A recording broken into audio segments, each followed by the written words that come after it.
All right, in this tutorial we're going to be creating a spreadsheet that calculates how much collection potential we have given a house or some type of catchment area in terms of total volume of gallons per month. And then we'll also keep building that spreadsheet to look at things like how storage will play with that and how our usage will interplay with that as well. So here I have a spreadsheet. I've titled it already, so autosave is easy to find, calculating rainwater catchment potential. Also give it some type of title. Maybe that title will adapt over time, but something like sizing a rainwater tank based on climatological and usage data. And we'll also want to have some instructions. Let's put this on this line. We'll come back to those instructions later, but I want to make sure I have a spot for them. Let's go ahead and just start thinking about our input. So we'll have user input, and then we'll also have a separate column for the units. Remember that you don't ever want to put units with your number in the same cell because then you can't do math on it. One of those things will be footprint, and that's just talking about the base kind of perimeter of the house, that the projection area of your catchment surface. If that's not making sense, it's covered extensively in the book To Catch the Rain. All right, we'll also want some type of rooftop efficiency. This is just going to be a number usually between 0.5 and 1, always between 0 and 1. Talks about how much rainwater you'll catch from different surfaces. You'll want some type of citation for this. I got 0.95 for a metal roof, and my citation is to catch the rain. Here we'll have a note. Maybe that's a note, and maybe this is a citation. Let's go ahead and make these bold. We're already starting to get a bunch of words on here and make those bold. Eventually, I'm probably going to want to have something about the size of my tank, but I might not use that yet. I'm going to put it in because I know I'm getting to it, so size of a tank, we'll have that bold. These user input cells, let's give these a background color so that we can come up with a legend. We'll have the legend like way over here. We'll probably move it. I'm sure it'll move over time. Right now I'm going to put it here, input. This is, let's just copy this format. That's the formatting, input. The footprint, let's start with a 1,200 square foot place, so it's foot squared.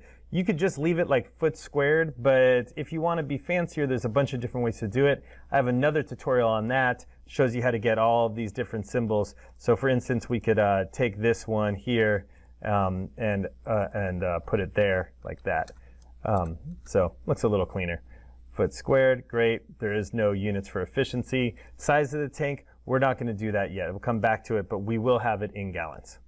All right. Next thing we're going to need is some input. So we're going to have rainfall falling onto a surface. Maybe we'll have like for Arcata as our location. Call this the location. And then we'll have each of our months. So it's January, February, March, April, May, June, July, August, September, November, December. Great. We just drag to the right so it auto-populate that. Let's go ahead and make all of these cells, all of these columns about that width. We'll also want to have an average and a total column, and let's make those actually all the same width, kind of nice and consistent and taking up less space like that. So once I had all of those columns highlighted, I could just hover between two column letters and it'll let me change that width of all of them at the same time. And let's go ahead and make all of those bold, just using Control B. We'll have our rainfall data, and we'll get that in inches because we're here in Arcata, which is in California, which is in the US, which uses inches. And I went ahead and looked up some data already and found those. Let's paste values only. Found those data there for each of the months. If you've ever been to Arcata, you recognize that, yep, it is really rainy at the beginning of the year, not very rainy during summer. Our average will just be equals average. And we want all those. Control Shift, boom. And then if you're feeling exceptionally lazy, you could take that. This is probably the silliest way to do it. Paste it in there and call this total. Total. That's not the right function. We want this to be sum. And yep, just like that. I don't know why I pasted with that formatting, so we'll just take this formatting and paste it right there. We are going to want to give it a formatting that's different. These are all input cells, so we'll take this same formatting and we'll make all the months input because you're looking those up and inputting them. Whereas the average and the total, those are actually calculations. So we'll give this a formatting. Maybe we'll give it a background color, or maybe we'll match kind of how Excel does it, and we'll give these the font a color. That was a little too light. Let's give it that color. There you go. So format that there, and format paint that to there, and we'll call this output. Or maybe we'll call it calculation. I like that. This is our legend here. We will be moving the legend. It's not going to fit right there. I don't know. It'll be somewhere way over to the right. All right, so we got some good stuff going on. We are going to want to have some notes here, some notes and citations. This data here came from the resources that were on Appropedia. Let's paste values only. There we go. I don't want that formatting.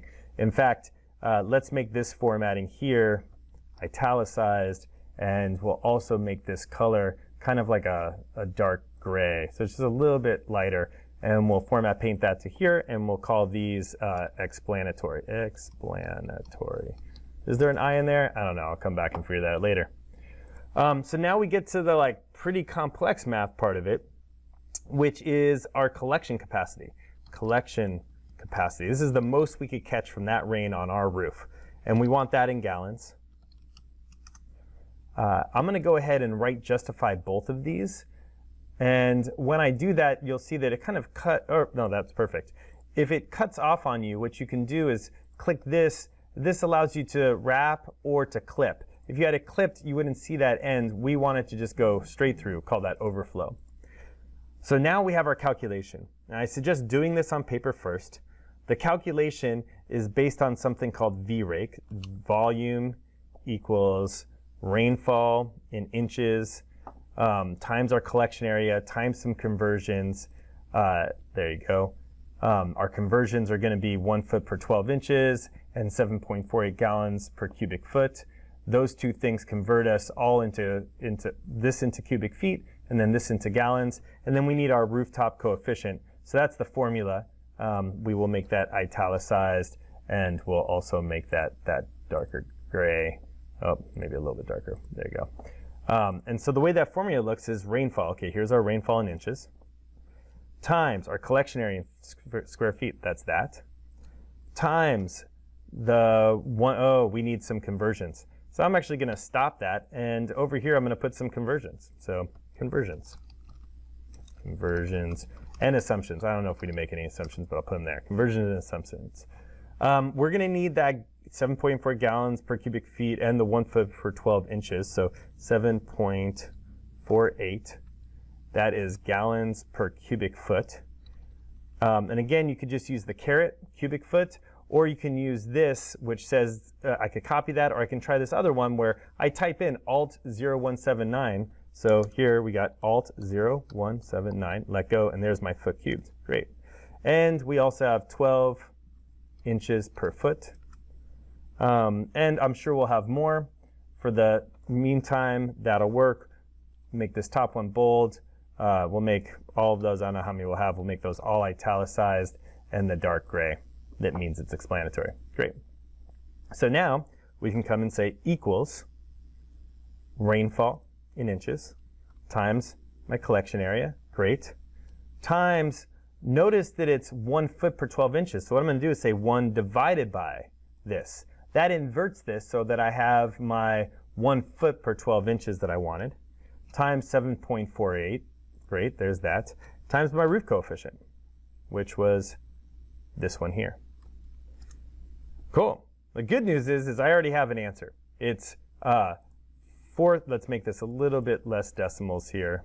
4,242 gallons are what I'm collecting. And while I'm there, let's make it clear that that's a calculation using the formatting. Get rid of some of those decimals again. There we go. The problem is if I drag this right now, so I figured it out for January, but if I drag this right, it's going to break because everything dragged right. We want January to change to February. That was great. But we didn't want these two to move here and these two to move here. So I'll hit escape and I'll hit Control Z to undo that. There's a couple ways to fix this. In this tutorial, I'm going to show you how to fix it using the $signs, the fixed references. I will make another tutorial sometime soon about how to use name cells, which is actually probably my preferred way to do it. It's for sure my preferred way in Excel, and I think it's my preferred way in Google Sheets as well. So what I'm going to do for the fixed references is everything that I want to stay put, I'm going to put $signs on it. So I want B7, I want C12 to move. B7, that's my footprint. I don't want that to move. R3, that's my inches per foot. I don't want that to move. R2, that's my gallons per cubic foot. I don't want that to move. And B8, that is my efficiency. I don't want that to move. I'm using F4 to put $signs on those. Those $signs tell it not to move when I drag it. The $sign on the B says B, don't move to C. The $sign on the 7 says 7, don't move to 8. We're not going to drag it down, but just in case I put $signs on both. Boom. Hit enter. So now, when I drag this to the right, it all works. If I double click this, we'll see that it's taking November and multiplying it by all of those things. Great. My average and my total formulas, those don't change, so I can just drag those down. I now have that my average month can catch 2,256 gallons for a total of 27,074 gallons. That is getting us pretty close to a final answer. In fact, this might be a final answer. I'm sure that it could use some formatting. I am going to take this legend and move it maybe right to here. I think that'll fit there. That gives me room to write instructions. Let's make this title the same width as this this data below us. We'll do that by hitting Merge and Center. I'll hit Control B to bold it. Oh, sorry, that was just merge and then bold. So here's my center. Let's center it. Let's go ahead and make this a little bit bigger. Maybe even 14. Let's go really big. Oops, I missed my 14. There you go. Love it. You could give it a background. I think for this one, I'm just going to give it kind of a bottom underline and call that good. For my instructions, I'm going to merge all of those things together to give myself room to write instructions. And then let's see what else happened. I have my notes and my citation are a little bit too close. So maybe I'll go there. So now for formatting wise, let's go ahead and take all of those and put on square borders. And the same with all of these. Border it up all the way around. For these two, I'm going to put one box around those two cells and also one box around these two. And maybe I'll see what it looks like with one box around these two. So it's like location, colon, and maybe later you're going to make it that people could change this Arcata to other locations and have data on a different sheet, and it would change your rainfall in inches. We're not going to do that now, but here we'll call this sheet the calculations in case we do add a data sheet later. So that's about it as far as making a table to calculate your collection potential. Make sure you write some instructions in there. You could probably use some cleanup in a few of these spots. For instance, these could all be right justified. I think that might look better. This user input, we could bring this in just a tiny bit more. There we go. There. If you double click it, it's going to go big because you have this collection capacity down there. So instead, we'll just kind of eyeball it to the user input right there. I think that's good. Maybe these numbers are getting kind of big. So what you could do is come in and change the formatting on them. So if you go to Format, we can go and we could click the number, and that's going to give us a comma. It's also going to add back on a couple of decimal points, so let's decrease the decimal points. And we're probably going to need to make this total and this average a little bigger in case people have a lot more that they're entering. And then I think it makes sense for kind of maybe these four to be bold. So your total collection capacity in a year is 27,000 gallons, which is pretty impressive. All right. I hope you enjoy. The next presentation that I'm going to do, or the next tutorial, is going to be on expanding this so that you can include how much you could actually store. And we'll also include our usage, so you know in a month how much you're using, because you wouldn't have to store the stuff you're using. Let's go ahead and put in a rainfall graph right here. You know, we have this data. I think it'd be really fun. Let's just take January through December, and we'll insert a chart. It might even predict for us that we want the bar graph. It did. Great, because that is what I want. And it's going to make some predictions, rainfall inches and collection capacity gallons. That's not what we want. It's taking it from those. We could change where it's taking it from. Excel or Google Sheets doesn't allow you to have dynamic titles and axes. I wish it did. I'm sure eventually it will. Whereas in Excel, I can set this to a cell. I can't do that in Google Sheets yet. So we'll call this monthly rainfall collection potential. And we should probably give this an axis title. Here we go. Change this. We're going to change this to the vertical axis title. And here we'll call this collection capacity in gallons.